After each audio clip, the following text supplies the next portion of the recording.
मित्रों, आज हम इस कलयुग में घटित 10 ऐसी कथाएं आपके लिए संग्रहित करके लाए हैं, जिन्हें देखने और जानने के बाद आपको भी ये यकीन हो जाएगा कि भले ही इस घोर कलयुग में पाप अपने पैर तेजी से पसारता जा रहा हो, लेकिन आज भी सच्चे मन से कोई भक्त अपने इष्ट देव की भक्ति करता है तो परमपिता परमेश्वर किसी न किसी रूप में अपने भक्त की रक्षा एवं मदद अवश्य करते हैं। ये कथाएं हमें सिखाती हैं कि आज भी कोई ऐसी शक्ति अवश्य है जिसके हाथों में हम सभी की डोर है, अर्थात वही सर्वशक्तिमान है।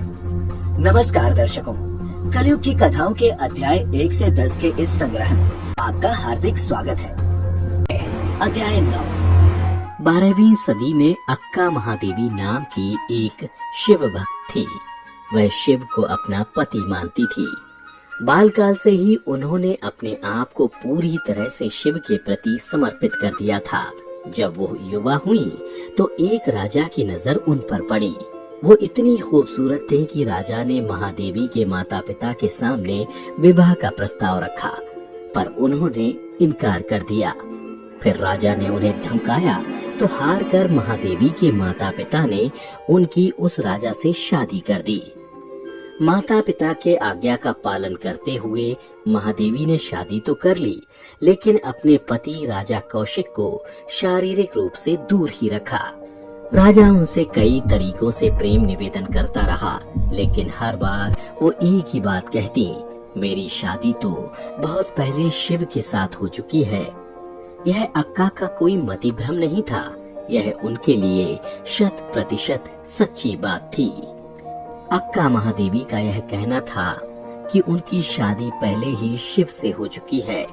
राजा कौशिक को सहन नहीं हुआ। एक दिन राजा ने सोचा कि ऐसी पत्नी को रखने का कोई अर्थ ही नहीं है, मतलब नहीं है, और राजा परेशान रहने लगा। उसे समझ नहीं आ रहा था कि वह क्या करे। उसने अक्का को अपनी राजसभा में बुलाया और राजसभा से फैसला करने को कहा। जब सभा में अक्का से पूछा गया तो वह यही कहती रही कि उनके पति कहीं और हैं। राजा को गुस्सा आ गया, क्योंकि इतने सारे लोगों के सामने उसकी पत्नी कह रही थी कि उसका पति कहीं और है। 800 साल पहले किसी राजा के लिए यह सहन करना कोई आसान बात नहीं थी। समाज में ऐसी बातों का सामना करना आसान नहीं था। राजा ने कहा, अगर तुम्हारा विवाह किसी और के साथ हो चुका है तो तुम मेरे साथ क्या कर रही हो, चली जाओ। अक्का ने कहा, ठीक है, और वहाँ से चल पड़ी। भारत में उन दिनों किसी महिला के लिए यह सोचना भी दुश्वार था कि वह हमेशा के लिए अपने पति का घर छोड़कर जा सकती है, लेकिन अक्का वहाँ से चल पड़ी। जब राजा ने देखा कि अक्का बिना किसी विरोध के ही उसे छोड़कर जा रही है, तो क्रोध के कारण उसके मन में नीचता आ गई। उसने कहा, तुमने जो कुछ भी पहना हुआ है, गहने, कपड़े, सब कुछ मेरा है, सब यहीं छोड़ दो और तब जाओ। 17-18 साल की उस युवती अक्का महादेवी ने अपने सभी वस्त्र उतार दिए और वहां से निर्वस्त्र ही चल पड़ी। उस दिन के बाद से उन्होंने वस्त्र पहनने से इनकार कर दिया। बहुत से लोगों ने उन्हें समझाने की कोशिश की कि उन्हें वस्त्र पहनने चाहिए, क्योंकि इससे उन्हें ही परेशानी हो सकती है, लेकिन उन्होंने इस पर कोई ध्यान नहीं दिया। वो घने जंगलों से होते हुए कर्नाटक के बिदार जिले के कल्याण पहुंची। कर्नाटक का ये शहर उस समय शिव भक्ति के लिए प्रसिद्ध था।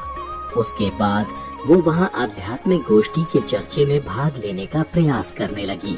धीरे धीरे महादेवी जी के आध्यात्मिक विचारों का प्रसार होने लगा, जिससे प्रभावित होकर साधु महात्माओं ने उन्हें मान्यता दी। उनकी सादगी, ईश्वर निष्ठा, प्रेम, दृढ़ता और नम्रता से सभी प्रभावित हुए। फिर उन्हें अक्का यानी बड़ी दीदी की पदवी से सम्मानित किया गया।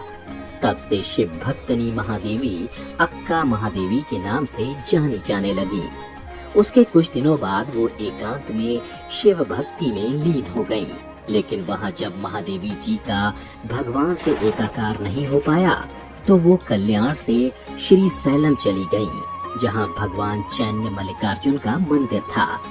श्री सैलम के घने जंगलों के बीच कदली नाम के एक स्थान पर एक गुफा थी।